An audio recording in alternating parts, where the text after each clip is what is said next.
신명기 13장. 만일 너희 가운데 선지자나 꿈꾸는 자가 일어나서 표적이나 이적을 내게 보이고 그 표적이나 이적이 이루어져 그가 내게 일러 말하기를 내가 알지 못하는 다른 신들을 쫓아가서 우리가 그들을 섬기자 할지라도 너는 그러한 선지자나 꿈꾸는 자의 말들에 경청하지 말라. 이는 주 너희 하나님께서 너희가 너희 마음을 다하고 너희 혼을 다하여 주 너희 하나님을 사랑하는지를 아시고자 너희를 시험하심이니라. 너희는 주 너희 하나님을 따르며 그분을 두려워하고 그분의 계명들을 지키며 그분의 음성에 복종하고 또 너희는 그분을 섬기며 그분께 밀착할지니라. 그 선지자나 그 꿈꾸는 자를 죽일지니 이는 그가 이집트 땅에서 너희를 인도하여 내시고 종의 집에서 너희를 구속하신 주 너희 하나님께로부터 너를 돌이키도록 말하였음이며 주 너희 하나님께서 너희에게 행하라고 명령하신 길에서 너를 밀어내려 하였음이니라. 그리하여 너는 내 가운데서 악을 제거할지니라. 만일 내 어미의 아들인 내 형제나 내 아들이나 딸이나 내 품의 아내나 내 자신의 생명과 같은 친구가 가만히 너를 현혹하여 말하기를 너와 내 조상이 모르는 다른 신들 즉 내 주위에 있는 백성의 신들 내게 가깝거나 너로부터 멀거나 땅 이 끝에서부터 땅 저 끝에 있는 신들을 우리가 가서 섬기자 할지라도 너는 그에게 동의하지 말고 경청하지도 말며 내 눈으로 동정하지도 말고 용서하지도 말며 숨겨 덮어주지도 말고 오직 너는 반드시 그를 죽일지니 그를 죽이는데 내가 맨 먼저 손을 댈 것이며 그 후에 온 백성이 손을 댈지니라. 너는 그를 돌로 쳐 죽이라. 이는 그가 이집트 땅 종의 집에서 너를 인도하여 내신 주 너희 하나님께로부터 너를 멀어지게 하였음이니라. 그러면 온 이스라엘이 듣고 두려워하여 너희 가운데 있는 이 같은 악을 더 이상 행하지 못할 것이니라. 만일 내가 주 너희 하나님께서 내게 주시어 거하게 하시는 내 성읍들 중 한 곳에서 소문을 들을 때 벨리알의 자식들인 어떤 사람들이 너희 가운데서 나가 그들의 성읍의 거민들을 끌어내서 말하기를 우리가 가서 너희가 알지 못하는 다른 신들을 섬기자 한다 하거든 너는 알아보고 찾아보고 열심히 물을지니 보라 만일 그것이 사실이고 그 일이 확실하고 그 같은 가증함이 너희 가운데 있으면 너는 반드시 그 성읍의 거민들을 칼날로 쳐서 죽이고 그 안에 있는 모든 것과 그곳의 가축을 칼날로 완전히 진멸시킬지니라. 너는 거기에서 취한 모든 탈취물을 거리 한가운데 모아놓고 그 성읍과 거기서 나온 모든 탈취물을 전부 주 너희 하나님을 위하여 불사를지니 그 성읍이 완전히 더미가 되어 재건되지 않을 것이라. 저주받은 물건을 조금 더 내 손에 지니지 말라.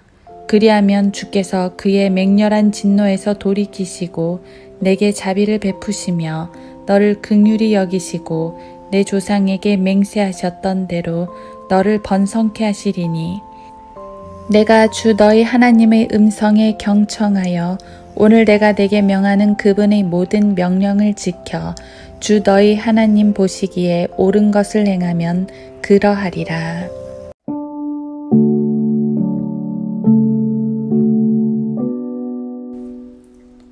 하루 한 장 신명기 13장. 너는 그러한 선지자나 꿈꾸는 자의 말들에 경청하지 말라. 이는 주 너희 하나님께서 너희가 너희의 마음을 다하고 너희의 혼을 다하여 주 너희 하나님을 사랑하는지를 아시고자 너희를 시험하심이니라. 신명기 13장 3절. 신명기 13장은 새 땅에서 지켜야 할 규례 중 우상 숭배 금지에 관한 내용입니다.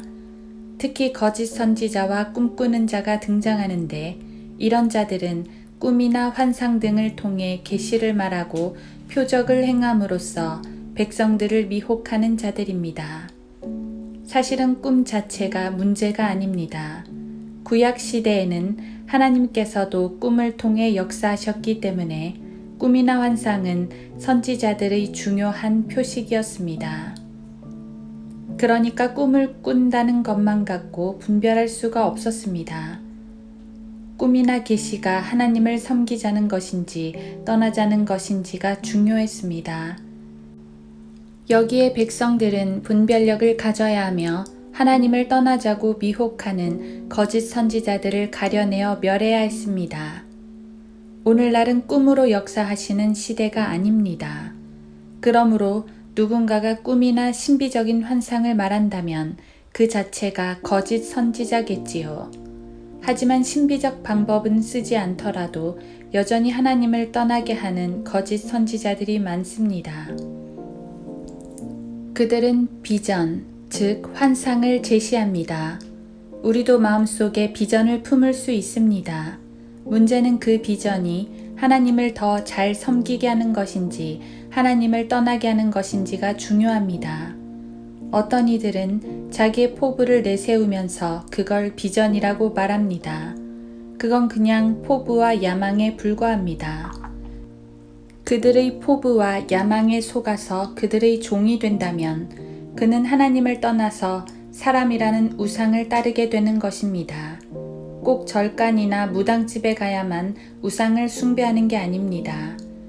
그들의 비전, 즉 환상이 돈을 향하고 있다면 돈이라는 우상을 섬기는 것이고 쾌락을 향하고 있다면 쾌락과 방탕이라는 우상을 섬기는 것입니다.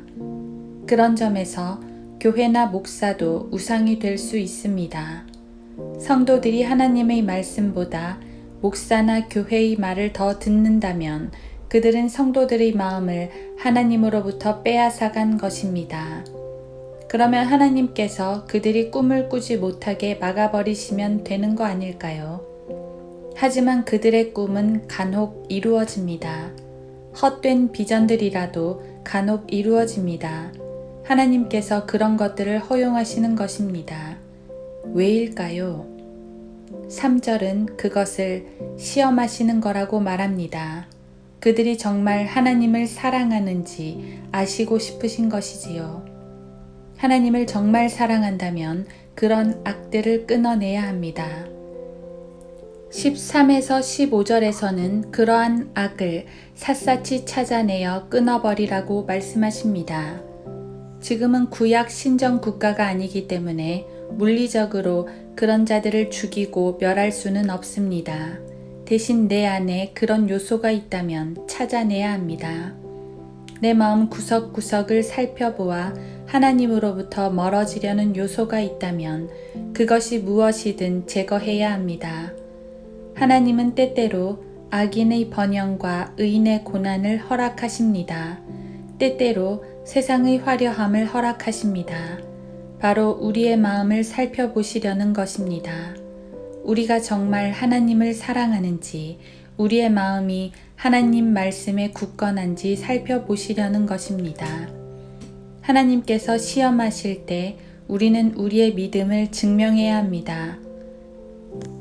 흔들리지 않고 주님만 따르겠다는 그 마음을 보여야 합니다. 주님은 우리에게 모든 사랑을 주셨습니다. 이제 우리가 주님께 굳건한 사랑을 드려야 할 차례입니다.